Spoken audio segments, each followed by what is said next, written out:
During the 1960s, the British company GKN Sankey was busy producing and developing armoured vehicles, namely the Humber Pig and the FV-432 armoured personnel carrier.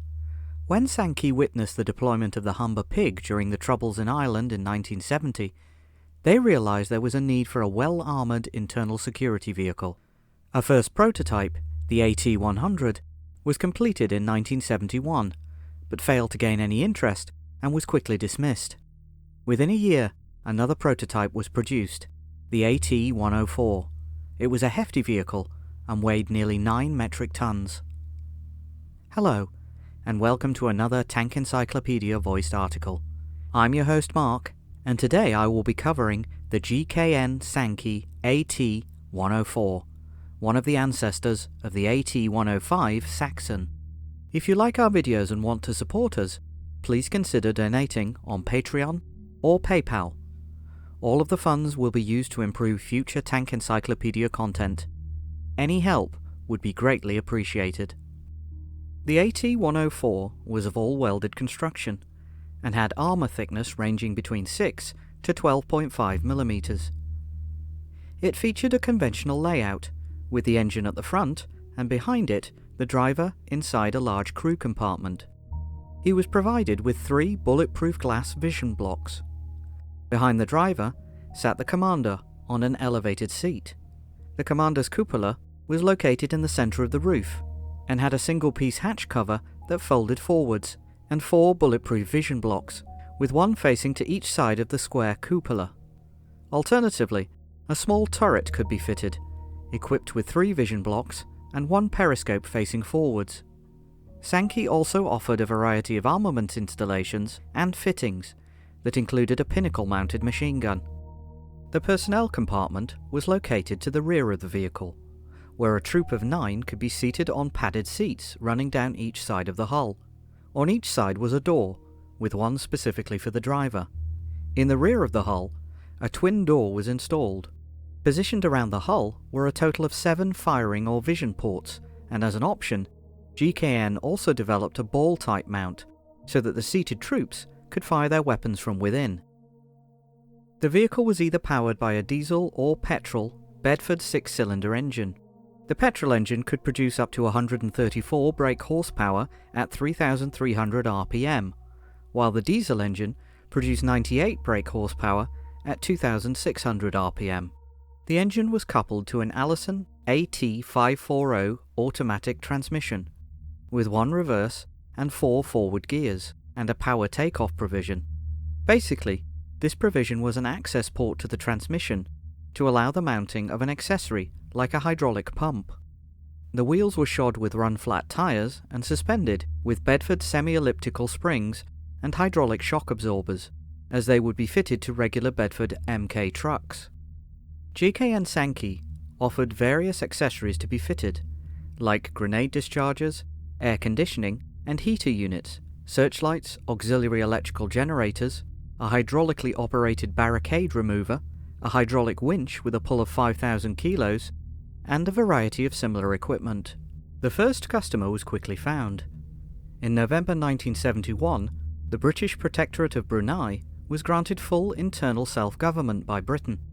As a consequence, the small Brunei military force became partially responsible for the defence of Brunei. Only fielding some ferrets, more armoured vehicles were desired, and 24 new AT104s were ordered at Sankey. All were delivered before 1976. Unlike the basic vehicle, they featured a small turret armed with a machine gun. They were well used into the 1990s, and although most were retired, 2 are still in storage, and in a serviceable state as of 2021. The second, and also last customer for the AT104, was the Dutch State Police. It was decided to acquire 4 armoured vehicles after the terrorist attack on the Munich Olympic Games in West Germany. The Dutch police had no modern armoured vehicles for the internal security role, and had to rely on assistance provided by the Dutch Royal Constabulary. On the 9th of August 1973, the first 2 vehicles were handed over, and the other 2 followed shortly after. Of the first 4 vehicles, 2 were stationed at Schiphol Airport, while the other 2 were used for training and other duties, like riot control. Between 1976 and 1978, the police took delivery of new Shortland armoured cars, and some of these replaced the Sankeys at Schiphol Airport. Now all 4 Sankeys were used for training and general police duties. The vehicles were regularly deployed when blockades had to be cleared or when protesters had to be dispersed. They also saw extensive use in the form of protected transport of criminals or terrorists. A notable action in which the Sankey was involved happened in May and June 1977. Some South Maluchan radicals, who rightfully felt betrayed by the Dutch government, decided to simultaneously hijack a train while another armed group entered a primary school and held the children and teachers hostage. The South Maluchans had fought for the Dutch in Indonesia during the Second World War, but in the aftermath of the Indonesian Independence War, they were exiled to the Netherlands in 1951. The Dutch government promised it was temporary, and they could eventually return and get their independent state. However, after 25 years of living in temporary camps and poor conditions, nothing had changed. The situation lasted for 3 weeks, until the 11th of June, when Dutch Marines stormed the school, supported by armoured vehicles, including M113s of the Royal Constabulary and Sankeys of the State Police, while military DAF YP408s were also present. Fortunately, no one died during the school incident. During the 1990s, the AT104s were gradually taken out of service, and all but one were scrapped. The survivor is exhibited in the Safety Museum PIT, located in the city of Almere, near Amsterdam. The commercial life of the AT104 was short-lived, mainly thanks to its successor, the AT105. A prototype of this vehicle was completed in 1974, and after an evaluation program, it would enter the British Army in large numbers, under its new name, the Saxon. It featured various improvements over the AT104, like a shorter wheelbase, and an engine that was completely within the armoured envelope, to name a few. The AT104 was quickly forgotten. Up to a point, it seems like it wanted to be forgotten. After all, especially when it was not equipped with additional features, the AT104 was quite an uncomfortable vehicle. However, it did manage to offer a decent balance between mobility and armoured protection. Thanks to its hefty design features, the AT104 had quite the appearance, which made it intimidating, and this turned out to be useful in police operations. Both in the Netherlands and in Brunei, the AT104s were replaced after some 20 years of service, which is not bad for an armoured vehicle of its kind and time.